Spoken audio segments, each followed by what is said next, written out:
This is the story that Rishi Sunak is set to block councils from introducing these 20-mile-an-hour speed limits, part of a number of measures the PM is due to announce at the Tory party conference in Manchester over the course of the weekend and coming days.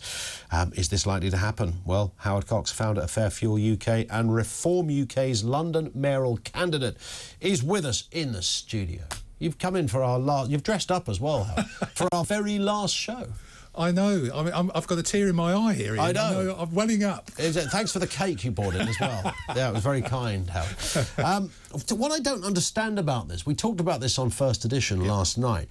I was trying to work out, I'm not a lawyer, but, you know, I know a little bit about how Parliament works. Can Rishi Sunak do... Has he got the authority to stop a council imposing a 20-mile-an-hour limit? Do you know what? I'm not really sure. I think, as we know, this is electioneering. He suddenly realised this UK's 37 million drivers, they all vote. Yeah. And so, hey, hang on, what could be popular with them? There's a lot of issues, like he moved to 2030 to 2035, ban of the diesel and petrol cars last week. And he's doing yet another one he's rolling out. He's also talking about restricting LTNs rollouts, etc. But the thing about this is that he had the power, through Minister of Transport, Mark Harper, the Minister of Transport, to get rid of the ULEZ extension. But he didn't do that. No. So, answering your question directly, Highways England actually are responsible for the roads around the major roads around the country. They're responsible for speed limits, and they're in negotiation with local authorities. Yeah. So, rough riding or jumping over that, overruling decisions made there, I don't know. I support him in this one. Brilliant. Actually, the 20-mile-an-hour limits are completely asinine stupid. Yeah, we also, and just the caveat to that, of course, we all support the idea of it around a school or area such as that. There's not a person in the land that doesn't get that argument, but the idea that you just make all roads in most boroughs 20 mile a minute is just a nonsense. Well, well really, Ian, you just let's take Wales, for instance. There's 2 million cars over there. And if 2 million cars doing, say, a 15, 20 minute, say 30-minute journey, if they all drop down to 20 mile an hour from 30 mile an hour, that's a loss of about 15,000 days of their lives. And 15,000 days of the cars being on for an extra 10 minutes in terms of pollution and congestion. It just doesn't make any sense. I've always, rather jokingly, been a big supporter of the horse and cart, to be honest, Howard. You know, every time I see one of those old cowboy movies and they pull up on a horse outside the saloon, I always think that I could do some of that. Nipping down to the pub on your horse. But joking aside, I mean, you know, we use the term horsepower.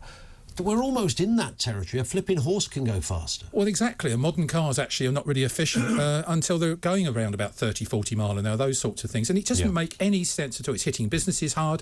One guy contacted me this morning because he saw that to a tweet that I was coming on here, and he made the point that he's something like he's going to hit his bottom line in terms of profitability, etc., because he can't do as much work as he could do, because getting to his clients and things like that is going to take him something like 50% longer. Yeah. So if you add all that up over the course of a year, that it is significant. And I always wonder why the people... We were talking before the news about this thing called groupthink, and I think there's a lot of that going on with these sort of decisions.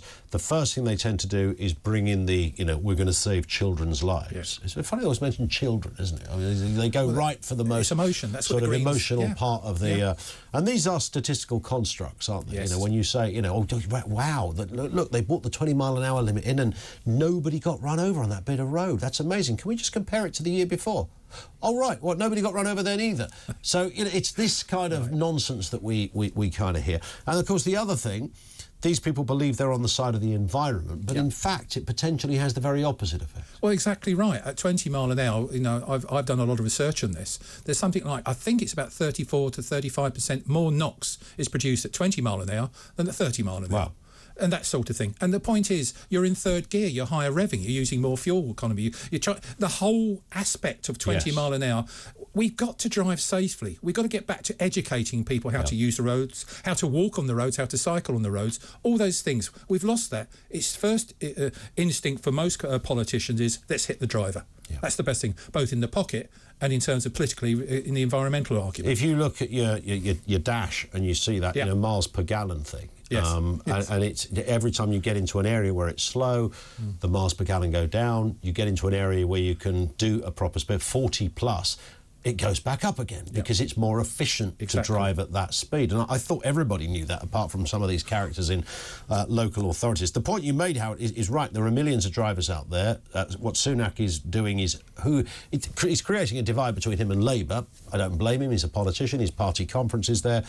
But he must be onto something here, because this is, you know, there's a big base that will go, not just do I believe in the specifics of this policy, people might say, but it's the idea that the Prime Minister has your back on something. Well, it's not another thing they want to ban, curtail or stop. It's about flipping time. We've been down this. I've been campaigning, as you know, for 13, 14 years, and I've managed to get fuel duty frozen, and I've managed to get the pump watch idea with the Competition and Market Authority, all the things to help motorists. But people who attack me, usually the Greens, the environmentalists and cyclists, they think, you know, I'm a gas guzzler, I'm all those things, I'm a fossil fuel lover, etc. All those sorts of things. I'm sorry, the whole of our economy is based on moving things around, and 37 million drivers, something like 80% of them need their vehicles, especially outside urban areas, because we've got lousy public transport. If we could get, do you know what? I would support free public transport.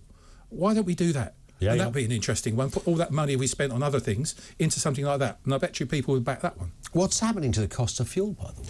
Well, I nearly discombobulated on the forecourt the other day. I thought 163. How did it get back up there? And you notice how diesel's much more than petrol as well. We got that same old thing. They're saying because there's some biofuel tax involved with this now. All the rubbish is coming out. Fundamentally, we're still being ripped off, and we still haven't got pump watch implemented, which, you know, Grant Shapps promised he'd sit round with all the oil companies and supermarkets. We're going to get you to do it. You do it voluntarily, otherwise we'll step in.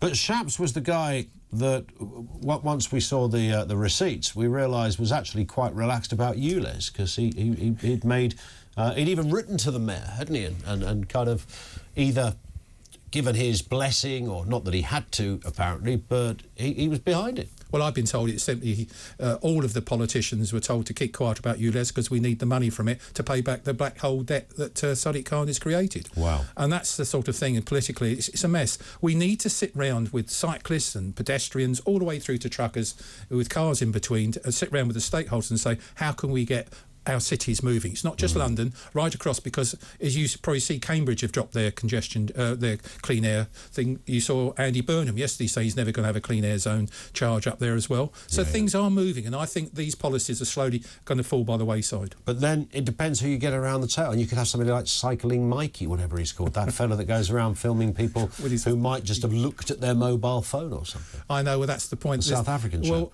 these policies have created an incredible divide between cyclists and motorists, and I think, you know, on your show I've always said, can we work together on this sort of thing? You know, invariably after this show I'm going to get the usual trolls attacking me, etc. But the simple thing, I genuinely mean that. We need our road user transport working. Even if you had to sit around a table with Donica McCarthy? That would be a struggle, but I'd do it. You might do it. Listen, always good to see you, Howard. How's the campaign going, by the way? It's going very well. You are the Reform UK's London mayoral candidate. Yeah, it's going very well. I'm moving up the polls. I'm still a long way to go. I know that I've got a hell of a mountain to climb. It's always harder for a smaller party. Exactly, especially like Reform UK. I mean, you know, you remember last time with things like UKIP, they had 4 million votes, but they didn't, and only had one MP. Our system doesn't allow, well, put it this way, I'm working on very much popular common sense policies, which I'm getting a lot of good feedback for. And you watch this space, I'm going all the way. Good luck with it all, Howard. We will speak soon. Howard Cox with us here on Talk TV.